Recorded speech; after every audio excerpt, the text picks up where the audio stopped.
Hello guys, I hope आप सभी ठीक होंगे। तो ये है लियो का नेक्स्ट पार्ट। जल्दी शुरू करते हैं। थोड़ा सा नॉइस है तो एडजस्ट कर लेना प्लीज़। हम देखते हैं वही सीन जहाँ पर सिड जो होता है वो अंदर आता है, जो पार्टी हॉल होता है वहाँ पर।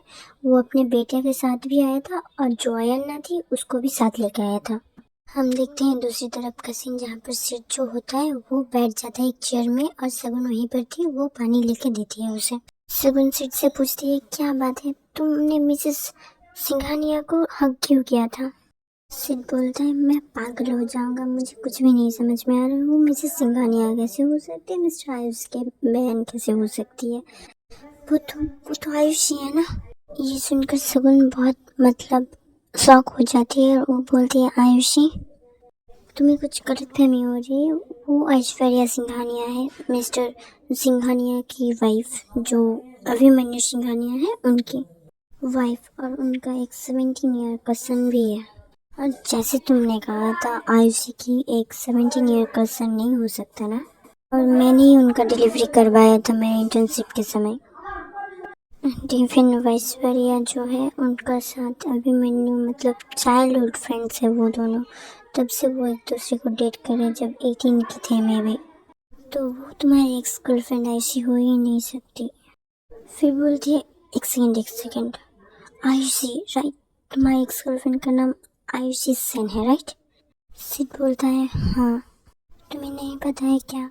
मैंने तो तुम्हें पहले ही बताया था। तुम्हें कुछ गलतफहमी हो रही है, आयुषी जिंदा है और उसका कोई एक्सीडेंट नहीं हुआ था, उसने सुसाइड अटेम्प्ट किया था। सिड बोलता है, पागल की तरह बिहेव मत करो, मुझे पता है उसका एक्सीडेंट ही हुआ था, मुझे रोहन ने बोला था। सगुन उसकी बात को बीच में ही काटती है और बोलती है, रोहन रॉय राइट, डॉक्टर रोहन रॉय? सिड पूछता है, तुम रोहन को कैसे जानती हो? तब सगुन बोलती है, वो मेरी कलीग है एंड इवन हम दोनों ने मेडिकल कॉलेज साथ में ही किया था। इवन वो मेरा इतनी बोलती है तब जो एंकर होता है पार्टी का होस्ट, वो अनाउंसमेंट करने लगता है कि केक कटिंग होने वाला है। सब लोग वहीं पर चले जाते हैं। सगुन भी बात कंप्लीट नहीं कर पाती। देन केक कटिंग हो जाती है। केक कटिंग के दौरान सब लोग क्लैपिंग कर रहे होते हैं। उसी दौरान जो सगुन होती है वो रोहन का देख लेती है उसके बेटे के साथ, और वो जो बच्ची थी अयन्ना, वो भी वहाँ उनके साथ थी। उन तीनों को देखती है वो। उसके बाद उन तीनों को लेकर वो एक कमरे में चली जाती है। वहाँ पर जाने के बाद सगुन बोलती है रोहन से कि मुझे तुमसे कुछ बहुत ज़रूरी बात करनी है आयुषी के बारे में। रोहन थोड़ा सा शॉक में था वहाँ पर सगुन को देख के, बिकॉज उसे नहीं पता था कि सगुन उस घर में क्या कर रही है। वो पूछने ही वाला था तभी सगुन उसे रोक देती है और बच्चों से बोलती है कि तुम दोनों यहीं पे थोड़ी देर के लिए वेट करो हमारा, मुझे कुछ बात करनी है। रोहन के साथ तुम वेट कर लोगे ना? सगुन उसे साइड में लेके जाती है रोहन को बात करने के लिए। सगुन रोहन से बोलती है, आयुषी के साथ क्या हुआ था उस दिन जिस दिन तुम्हारी शादी आरू से होने वाली थी? रोहन बोलता है, 4 साल पहले जब मैं यहाँ पर आया था मूव होके, तो तभी तो मैंने तुम्हें सब कुछ बता दिया था कि मेरे एंड आयु के बीच में कोई भी ऐसा रोमांटिक वाला रिलेशनशिप नहीं है। तुम्हें पता है हम दोनों का रिलेशनशिप क्या है। मैंने बस उस दिन उसे रिक्वेस्ट किया था कि मेरी गर्लफ्रेंड बनने का एक्टिंग कर ले, बिकॉज मुझे आरू को इन सब में इन्वॉल्व नहीं करना था उस वक्त।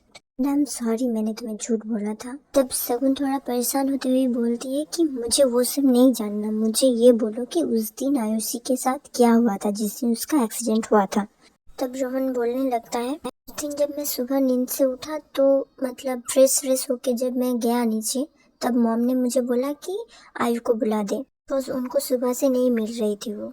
तब मैं उसे ढूंढने लगा, पूरा घर मैंने छान मारा, तब भी वो मुझे नहीं मिली। उसके बाद 2 घंटे गुजर गए थे सुबह से, उसके बाद भी नहीं मिल रही थी। तो मैं कार लेके निकल गया था बाहर उसे ढूंढने के लिए। और उस दौरान मैं उसे कॉल पे कॉल किए जा रहा था, बट वो नहीं उठा रही थी। तभी अचानक से कोई फोन पिकअप करता है। उसके बाद मुझे बताता है कि जिसका फोन है ये, उसका बहुत ही बड़ा एक्सीडेंट हो गया है। जो ड्राइवर था उसका कार जो था वो पलट गया था। वो पलटते पलटते आयुषी के ऊपर गिर गया था वो कार, एंड जो ड्राइवर था उसकी डेथ हो चुकी थी। तभी सब लोगों ने मिलकर उन दोनों को हॉस्पिटल ले गए थे। मैं बार बार कॉल लगाने की कोशिश कर रहा था घर में, बट कोई भी पिकअप नहीं कर रहा था। तब मैं आरू को फोन किया था। फोन उठाने के बाद जैम्पर ने पूछा, मॉम डैड मेरा फोन क्यों नहीं उठा रहे, और उसको देने के लिए बोला। तभी डॉक्टर बाहर आया और मैं उनसे आयुषी के बारे में पूछने के लिए गया तब उन्होंने बोला कि दोनों में से एक पेशेंट की डेथ हो चुकी है और एक पेशेंट की हालत बहुत ख़राब है। शायद वो जिंदा भी बच सकती भी है और नहीं भी है, और शायद वो कोमा में जा सकती है।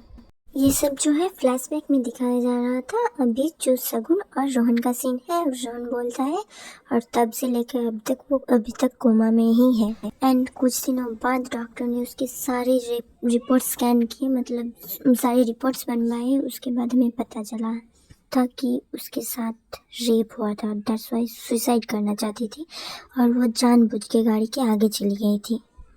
तब शगुन पूछती है तो सिड उसका बॉयफ्रेंड था राइट, तो तुमने उनसे कांटेक्ट क्यों नहीं किया? तब रोहन बोलता है कि उनको पता था कि आयुषी हॉस्पिटल में है। मैंने आरू को खुद बोला था बट वो फिर भी नहीं आए देखने। उनको कुछ फ़र्क ही नहीं पड़ता, इसलिए मैंने उनको फिर से नहीं कांटेक्ट किया। और वैसे भी मेरी फैमिली में किसी को नहीं पता कि उन दोनों के बीच कोई रिलेशनशिप था। बस मुझे एक बार वो बंदा मिल जाए जिसने उसके साथ इतना गलत किया था। फिर शगुन पूछती है कि प्रीवियस नाइट को क्या हुआ था जब तुम्हारा बैचलर्स पार्टी चल रहा था।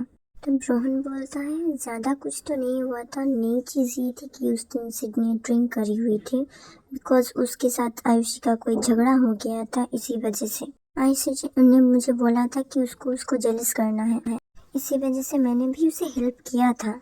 ओके, मैं यहीं पे वीडियो को स्टॉप करती हूँ। अगर पसंद आया तो लाइक शेयर सब्सक्राइब करना और नेक्स्ट पार्ट के लिए वेट करना।